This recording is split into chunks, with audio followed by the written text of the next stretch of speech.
Hello everyone. तो आज start करते हैं 1857 की क्रांति।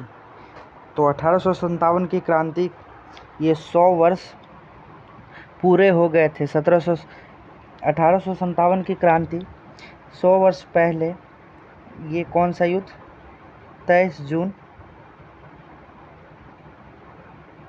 1757 को प्लासी का युद्ध हुआ था। और प्लासी के युद्ध के पूरे 100 वर्ष के बाद कौन सा युद्ध स्टार्ट हुआ 1857 की क्रांति। तो 1857 की क्रांति में तो देखा जाए 1857 की क्रांति भारत में अंग्रेजी शासन के 100 वर्ष पूरे हो चुके थे। इस बीच में अंग्रेजी शासन के विरुद्ध अनेक सैनिक और असैनिक विद्रोह हुआ।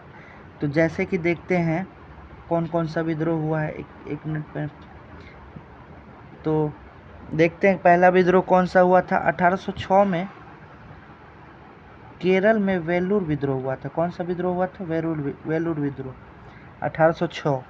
उसके बाद 1806 के बाद बैरकपुर में 1824 में 47वां रेजिमेंट ने श्वेत विद्रोह 1764, वेलूर विद्रोह 1806, बैरकपुर में 1824 में 47वीं रेजिमेंट विद्रोह, फिरोजपुर में 1842 में 34वीं रेजिमेंट का विद्रोह, 1849 में 7वीं बंगाल कैवलरी और 64वीं रेजिमेंट 22वीं रेजिमेंट का विद्रोह और 1850 में 66वीं नेटिव इन्फेंट्री तथा 1852 में 38वीं नेटिव इन्फेंट्री का विद्रोह हुआ था। ज़्यादातर इतिहासकार ने चर्बी युक्त कारतूस के विद्रोह का प्रमुख कारण माना है, किंतु चर्बी युक्त कारतूस विद्रोह का एकमात्र कारण नहीं था, बल्कि 1857 ईस्वी में पिछले 100 सालों में राजनीतिक, धार्मिक और सामाजिक आर्थिक कारण हुआ करता था।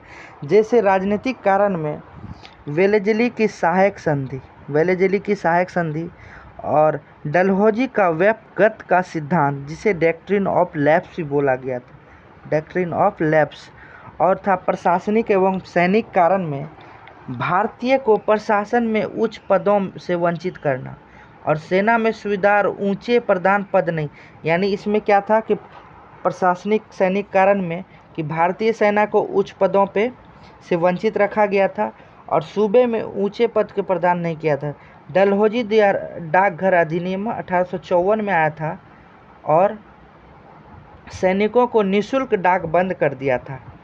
तो 1854 में डाकघर अधिनियम आया था, डाकघर एक्ट आया था और निःशुल्क डाक सेवा सैनिकों को बंद कर दिया था, ये कारण था। और सामाजिक और धार्मिक में रूढ़िवादी भारतीयों द्वारा सामाजिक सुधार का विरोध किया गया। वह भारत में ईसाई धर्म का प्रचार, समान सेवा अधिनियम, सभी नए रंग रूटों में समुद्र पार ब्रिटिश प्रदेशों में सेवा देना अनिवार्य किया गया, जबकि भारतीय समाज में समुद्र यात्रा करना धर्म के विरुद्ध माना जाता था। तो भारतीय समाज में क्या था? समुद्र विरुद्ध समझा जाता था। आर्थिक कारण में ब्रिटिश के आर्थिक नीति भारतीय उद्योग में व्यापार के विरुद्ध थी, जिसे परंपरागत हस्तशिल्प का विनाश, भू राजस्व नीति के कारण आर्थिक शोषण और उत्पीड़न के असंतोष जन्म दिया था। तो उसके बाद तत्कालिक कारण में चर्बी वाले कारतूस नोट में दिया है। नई राइफल इनफील्ड के कारतूसों का निर्माण कहाँ पे हुआ था?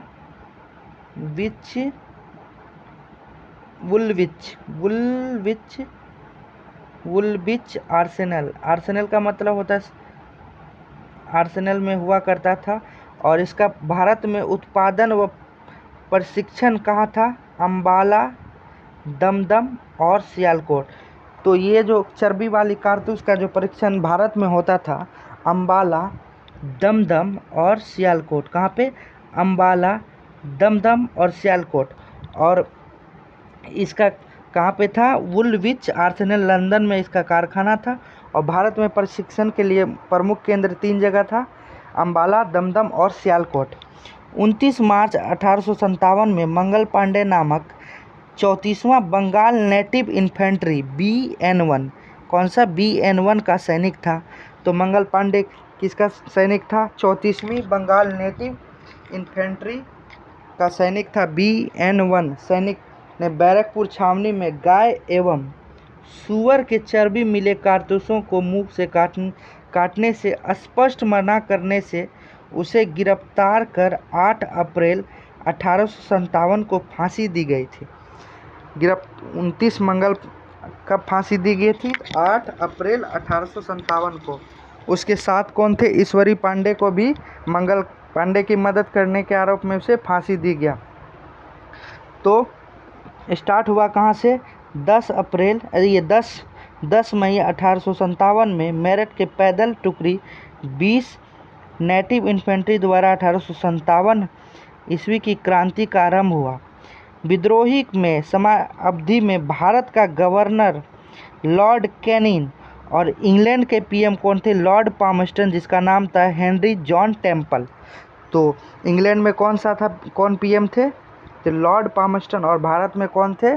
Governor general Lord Canning. और इसका प्रतीक चिन्ह क्या था? कमल और फूल, कमल का फूल और रोटी क्रांति का प्रतीक था। विद्रोह में शामिल सर्वाधिक अवध के थे। सर्वाधिक सिपाही कहाँ के थे? अवध के। इसलिए अवध सैनिकों को पौधशाला कहा गया।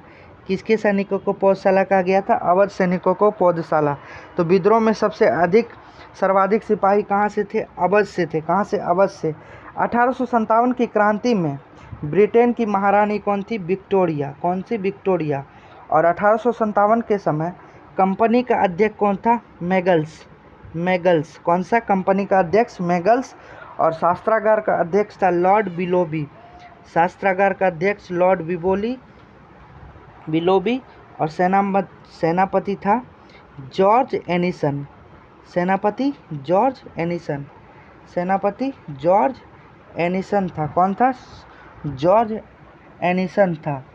तो उसके बाद इसका 1857 के क्रांति के दौरान जिंद, पटियाला एवं सिंधिया रियासत सबसे अधिक सहायक किसके सहायक था? तो अंग्रेजों के सबसे अधिक सहायता कौन कौन दिया था? अंग्रेजों के सबसे अधिक सहायता जिंद, पटियाला और सिंधिया रियासत। मिर्जा गालिब एकमात्र ऐसा व्यक्ति था जिसने 1857 के क्रांति को अपने आँखों से देखा था। जीनत महल ने बहादुर शाह जफर के हुमायूं ये जीनत महल ने अंग्रेज़ों को सूचना दे दिया था कि हुमायूं के मकबरे के पीछे कौन छिपा हुआ है? बहादुर शाह जफर। और तात्या टोपे एकमात्र क्रांतिकारी था जिसे सार्वजनिक रूप से फांसी दिया गया था। तात्या टोपे का इसका मूल नाम आत्माराम पांडुरंग है। तो कुंवर सिंह एकमात्र क्रांतिकारी था जो गिरफ्तार नहीं हुआ था। तो इसमें इम्पोर्टेंट, कुंवर सिंह एकमात्र क्रांतिकारी था जो गिरफ्तार नहीं हुआ था। कैप्टन गार्डन एकमात्र अंग्रेज था जो ब्रिटिश सरकार के विरुद्ध लड़ रहा था। तो 1857 की क्रांति के दौरान एकमात्र कौन सा जो था ब्रिटिश के विरुद्ध लड़ने वाला? कैप्टन गार्डन एकमात्र अंग्रेज था। कौन सा? Captain garden. ब्रिटिश न्यायाधीश मेजर हैरियत ने बहादुर शाह जफर को देश को निर्वासन की सज़ा सुनवाई। यानी देश की निर्वासन की सज़ा किसने सुनाई? मेजर हैरियत। General John Bennet Hearsey Barrackpore छावनी में 34वीं नेटिव इन्फेंट्री के कमांडिंग ऑफिसर थे। तो बैरकपुर के 34 इन्फेंट्री के कमांडर कौन थे? John Bennet hearsay. तो 12 मई 1857 को दिल्ली पर कब्जा कर बहादुर शाह द्वितीय को विद्रोह का नेता घोषित कर दिया, भारत का बादशाह घोषित कर दिया। और क्रांतिकारी में समयावधि में विदेशी पत्रकार अर्नॉल्ड रसल भारत में उपस्थित था। तो ये इम्पोर्टेंट को है, विदेशी पत्रकार अर्नॉल्ड रसल। तो इसमें देखिएगा मुख्य पॉइंट कौन सा था? तो बहादुर शाह जफर जो था किसके मकबरे के पीछे था? हुमायूं के मकबरे के पीछे छुपा हुआ था। उसको सूचना कौन दे दिया? जीनत महल। और कौन सा पत्रकार था? कौन सा पत्रकार? Arnold Russell. 1857 की क्रांति के दौरान कौन अंग्रेजी रियासत का सबसे सहायक रहा? जिंद, पटियाला, सिंधिया। जिंद, पटियाला और सिंधिया ने इसका साथ दिया था। तो उसके बाद 1857 की क्रांति, रानी लक्ष्मीबाई को महलपरी कहा गया है। हजरत महल को रानी लक्ष्मीबाई को महलपरी किसको बोला गया था? रानी लक्ष्मीबाई को। और महकपरी हजरत महल को। अतः 1857 के विद्रोह में उपरांत भारत सरकार अधिनियम 1858 द्वारा कंपनी शासन को समाप्त करके भारत में क्राउन के हाथों शासन को सौंप दिया।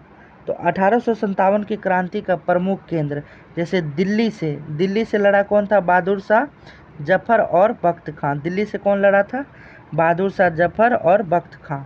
और यहाँ ब्रिटिश सेना यहाँ से दबाने के लिए कौन था? निकलसन और हडसन। दिल्ली से कौन भारतीय नायक था? बहादुर शाह जफर और बख्त खां। और ब्रिटिश के दमन का विद्रोह दबाने के लिए निकलसन और हडसन। कानपुर से नाना साहेब और धोतू पंत। और कानपुर से अंग्रेजी जो थे उसके कौन थे? कैंपवेल। कौ से कानपुर। तो अंग्रेजी इधर से अंग्रेज कौन थे? लखनऊ से बेगम हजरत महल। और उसके विरोध में कौन से? कैंपवेल लखनऊ और कानपुर। झांसी से बेगम हजरत महल। और झांसी से इसके विरोध में कौन थे? हिरोज। और झांसी की रानी को एकमात्र मर्द बोला गया था। एकमात्र मर्द की उपाधि कौन दिया था? हिरोज ने। इलाहाबाद से लियाकत अली और उसके अगेंस्ट में थे कर्नल नील। इलाहाबाद से लियाकत अली। जगदीशपुर से कुंवर सिंह और इसके विरोध में थे विलियम टेलर और विंसेंट आयर। ये जगदीशपुर से। उसके बाद फैजाबाद बरेली से खान बहादुर खां। फैजाबाद से मौलवी अहमद खां। और फतेहपुर से अजीम उल्लाह फतेहपुर से। 1857 ईस्वी की क्रांति के बारे में इतिहासकारों का मत ये कहना था, यह भारत का प्रथम स्वतंत्रता संग्राम है। ये किसने कहा था? वी.डी. सावरकर ने। यह राष्ट्रीय विद्रोह था। किसने बोला था? डिजरेली ने। राष्ट्रीय विद्रोह डिजरेली में। यह पूर्णतः सिपाही विद्रोह था। ये कौन बोले थे? सन जॉन लॉरेंस और सीले ने। और यह धर्मांधरों ईसाइयों के विरुद्ध था। तो L.E.R. रीज ने किया था। बर्बरता तथा सभ्यता के बीच युद्ध, T.R. होम्स ने। इसमें 1857 की क्रांति में इतिहासकारों का मत में यह भारत का प्रथम स्वतंत्रता संग्राम है। वी.डी. सावरकर के द्वारा कहा गया था। यह राष्ट्रीय विद्रोह है, डिजरेली के द्वारा बोला गया था। यह पूर्णतः सिपाही विद्रोह है, तो सर जॉन लॉरेंस और सीले। पूर्णतः सिपाही विद्रोह कौन बोले थे? Sir John Lawrence. और बर्बरता तथा सभ्यता के बीच युद्ध, T.R. होम्स। बर्बरता तथा सभ्यता के बीच बोलने वाला था T.R. होम्स। तो 1857 की क्रांति कंप्लीट हुआ और जल्दी इसका MCQ लेके आएंगे। तब तक के लिए